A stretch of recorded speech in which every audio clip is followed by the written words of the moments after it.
Tutorials channel. Let me tell you today's topic. আজকে actually আমরা late নিয়েই আলোচনা করব। তোমরা জানোই যে লেট কথাটি বা লেট একটি ভার্ব যাকে আমরা ইংলিশে কজেটিভ ভার্ব নামে চিনি। কজেটিভ ভার্ব চারটি হয় ইংলিশ ল্যাঙ্গুয়েজে বা ইংলিশ গ্রামারের ক্ষেত্রে: let, make, get and have. প্রত্যেকটা ভার্বের আলাদা আলাদা ব্যবহার রয়েছে এবং আলাদা আলাদা প্রয়োগ রয়েছে। কোনো একদিন একটি ক্লাসে আমরা এই পজিটিভ ভার্বস নিয়ে ডিটেলে আলোচনা করব এবং তাদের প্রয়োগ জানবো এবং স্পোকেন ইংলিশে কীরকমভাবে পজিটিভ ভার্বস আমরা ইউজ করতে পারি সেটাও জেনে নেব। বাট আজকে আমরা সবকটি পজিটিভ ভার্ব নিয়ে আলোচনা করব না। আজকে আমাদের ফোকাসটা হবে মেনলি পজিটিভ ভার্ব লেটের ওপরে এবং এই লেট দিয়ে আমরা কি করে ন্যারেশন চেঞ্জ করব বা লেট যে সমস্ত বাক্যে থাকবে সেই সমস্ত বাক্যে কি করে ন্যারেশন চেঞ্জ করব সেটাই হবে আজকের ক্লাসের মেইন ফোকাস। আজকের ক্লাসটি ন্যারেশন চেঞ্জের স্পেশাল কেস সিরিজের পার্ট 2। আমি আমার টিচিং এক্সপিরিয়েন্সে বা আমার ক্লাসরুম এক্সপিরিয়েন্স থেকে দেখেছি যে স্টুডেন্টসরা যে সমস্ত বাক্যে লেট বা লেটস বা লেট আস থাকে সেগুলিকে নিয়ে ভীষণভাবে কনফিউজড হয়ে যায় ন্যারেশন চেঞ্জ করবার সময়। তাহলে তার আগে সেই জন্য আমাদের জেনে নেওয়া উচিত যে লেট ভার্বটি কেন ব্যবহার করা হয়, কখন ব্যবহার করা হয়, বা লেটের সাথে লেটস এলইটিএস বা লেট অ্যাপোস্ট্রফি এস এর মধ্যে পার্থক্যটা কি। তাহলে চট করে একটু দেখে নেওয়া যাক, তাহলেই তোমাদের কাছে ব্যাপারটা ক্লিয়ার হয়ে যাবে।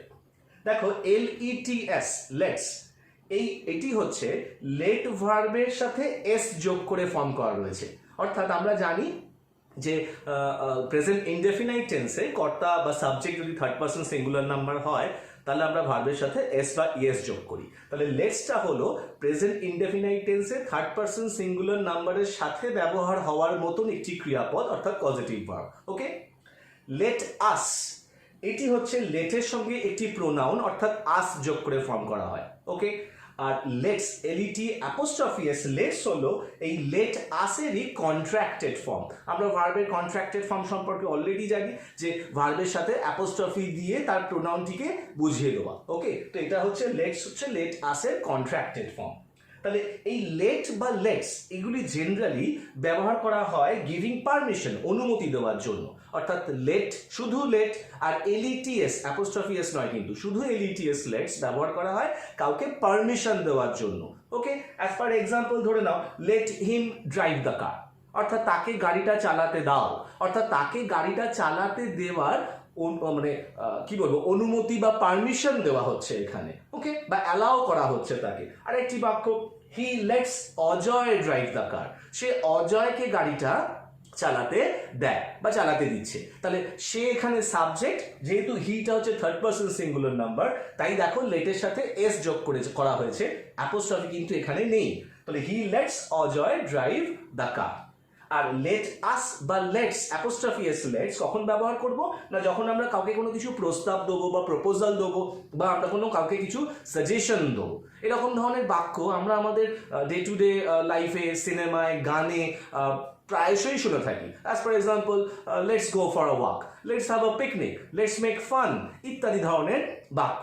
তাহলে এখানে কিন্তু জেনারেলি বক্তা আর একজনকে বা অন্য কোনো ব্যক্তিদেরকে তার নিজের কোনো একটি প্রস্তাব বা সাজেশন দিচ্ছে। অ্যাজ ফর এক্সাম্পল ধরো, লেট আস গো দেয়ার, চলো সেখানে যাওয়া যাক।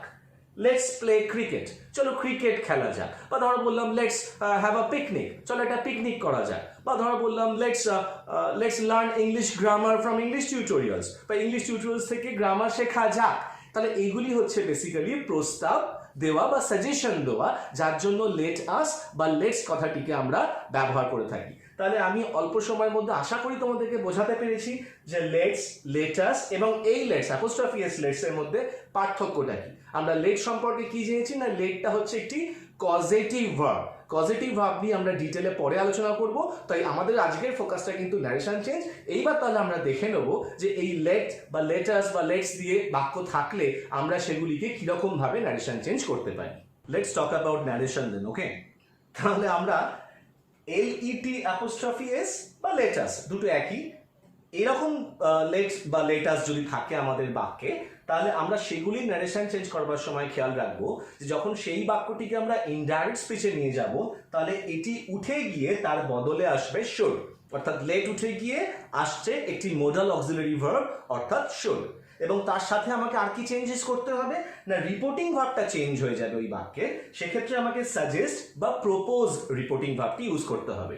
যদি রিপোর্টিং ভার্বটি পাস্ট টেন্সে থাকে তাহলে তোমাকে সাজেস্টেড বা প্রপোজড করতে হবে।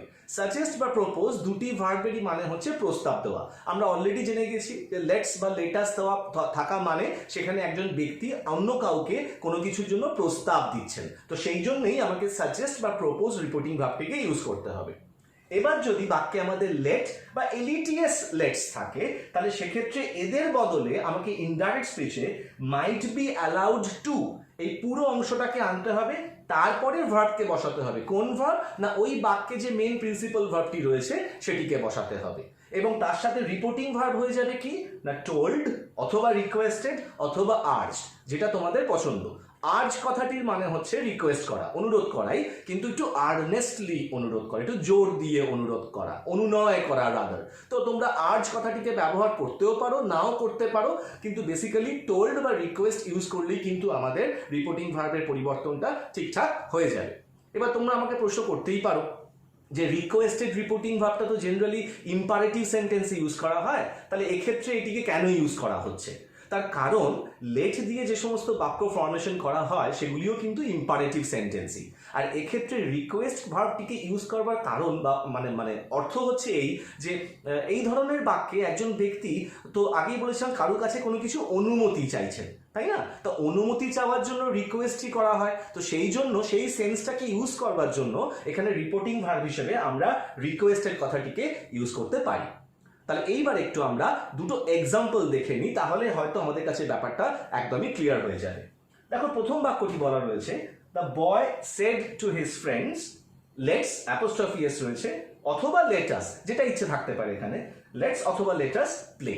অর্থাৎ এই বাক্যটির মানে ছেলেটি তার বন্ধুদেরকে বলল চলো খেলা যাক। তাহলে এখানে যে বক্তা, এই যে বালকটি, এ তার বন্ধুদেরকে খেলা করবার বিষয়ে একটি প্রস্তাব দিয়েছে। লেটস অ্যাপোস্ট্রফি এস লেটাস দেওয়া থাকা মানেই কিন্তু প্রস্তাব দেওয়া বোঝায়। ওকে, তাহলে সেই জন্য আমরা রিপোর্টিং ভার্ব চেঞ্জ করেছি। দেখো সাজেস্টে, তোমরা এখানে ইউজ করলে প্রপোজডও ইউজ করতে পারতে। তা the boy suggested his friends or the boy proposed his friends, linker এখানে আনা হয়েছে দ্যাট, তারপরে প্রোনাউন অর্থাৎ সাবজেক্টটা হয়েছে এখানে দে। দে প্রোনাউনটা এলো কেন না, যেহেতু এখানে আস প্রোনাউনটি ছিল, আসটা ইনডাইরেক্ট স্পিচে চেঞ্জ হয়ে গিয়ে হয়েছে দে। এবারে লেটস বা লেটাস যাই থাকুক না কেন এটা উঠে যাবে, তার বদলে আনা হয়েছে শুড মোডাল ভার্বটিকে, এবং তারপরে যে প্রিন্সিপাল ভার্ব প্লে রয়েছে সেটি বসে গেছে। তাহলে পুরো বাক্যটা দাঁড়ালো কি না, the boy suggested his friends that they should play, অর্থাৎ ছেলেটি তার বন্ধুদেরকে প্রস্তাব দিল যে তাদের খেলা করা উচিত। ওকে, আই থিঙ্ক তোমাদের কাছে ব্যাপারটা ক্লিয়ার হয়ে গেছে। এবার আমরা সেকেন্ড এক্সাম্পলটাকে নিয়ে একটু আলোচনা করে নিই বা দেখে নিই। দেখো সেকেন্ড এক্সাম্পলটা রয়েছে the man said let me come in. লোকটি বললেন আমাকে ভিতরে আসতে দাও, অর্থাৎ লোকটি এখানে কোনো জায়গায় আসবার অনুমতি চাইছেন, তাই না? তাহলে এক্ষেত্রে আমরা কি ব্যবহার করব না, আমরা আগে রিপোর্টিং ভার্ব কি ইউজ করতে পারি বলেছি না, আমরা সেড বলতে পারি, রিকোয়েস্টেডও বলতে পারি। লোকটি এখানে অনুরোধ করছেন, তাহলে এখানে সেইরকম ভাবে রিপোর্টিং ভার্ব ইউজ করা রয়েছে, সেডও ইউজ করা যেতে পারে, রিকোয়েস্টেডও এখানে তোমরা ইউজ করতে পারো। The man said or requested, এখানেও লিঙ্কার দ্যাট, অর্থাৎ লেট যুক্ত বাক্যে সব ক্ষেত্রেই লিঙ্কার হবে দ্যাট, এখানে কোনো ব্যতিক্রম নেই। The man said or requested that হি, অর্থাৎ এই যে লেট মি, আমাকে আসতে দাও, এই আমাকে মানে ভদ্রলোক কার কথা বলতে চেয়েছেন? নিজের কথা বলতে চেয়েছেন, তো সেই জন্য এখানে হি ইউজ করা হয়েছে। The man said or requested that হি, এরপরে আমাদের ওই ফ্রেজটিকে ইউজ করা হয়েছে মাইট বি অ্যালাউড টু। দেখো এই পুরো ফ্রেজটিকে আমরা এখানে ইউজ করেছি মাইট বি অ্যালাউড টু।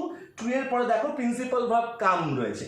কোন কাম না, এই যে ডাইরেক্ট স্পিচে যে মেইন প্রিন্সিপাল ভার্বটি ছিল সেটি এখানে বসে গেছে, অর্থাৎ বাকি যা রয়েছে সেটা বসে যাবে। পুরো বাক্যটা দাঁড়ালো কি, the man said or requested that he might be allowed to come in, অর্থাৎ লোকটি অনুরোধ করলো যেন তাকে ভিতরে আসতে দেওয়া হয় বা অনুমতি দেওয়া হয়। তাহলে এই হলো আমাদের লেট, লেটস অথবা লেটাস দিয়ে যদি বাক্য থাকে তার ন্যারেশন চেঞ্জ করবার বেসিক নিয়মগুলি। আশা করি তোমরা ব্যাপারটা বুঝতে পেরেছো। যদি তোমাদের মধ্যে এখনো কোনো ডাউট থেকে থাকে বা কোনো পার্টিকুলার সেন্টেন্স নিয়ে তোমরা জানতে চাও তার নারেশন চেঞ্জ কী হবে, তাহলে আমাকে কমেন্ট করো। আর প্লিজ প্লিজ ভিডিওটি কেমন লাগলো তার ফিডব্যাক দিও, তার কারণ ফিডব্যাকটা পেলে আমিও বুঝতে পারবো যে আদৌ তোমাদের কাছে ব্যাপারটা ভালো লাগছে কি লাগছে না, বা তোমাদের আদৌ হেল্প হচ্ছে কি হচ্ছে না। আর যদি ভিডিওটি ভালো লেগে থাকে তাহলে ভিডিওটিকে লাইক করো, শেয়ার করো বন্ধুদের মাঝে, আর ইংলিশ টিউটোরিয়ালস চ্যানেলটিকে সাপোর্ট করো, সাবস্ক্রাইব করো, আর বেল আইকনটাকে প্রেস করে রেখো, তার কারণ এখনও আমাদের অনেক টপিক ডিসকাস করা বাকি এবং তোমাদের হেল্প, তোমাদের সাপোর্ট কিন্তু এই চ্যানেলের ভীষণভাবে দরকার। ততদিন পর্যন্ত স্টে সেফ, ভালো থেকো, keep watching English tutorials, keep learning, and thank you so much for giving me your precious time. Thank you.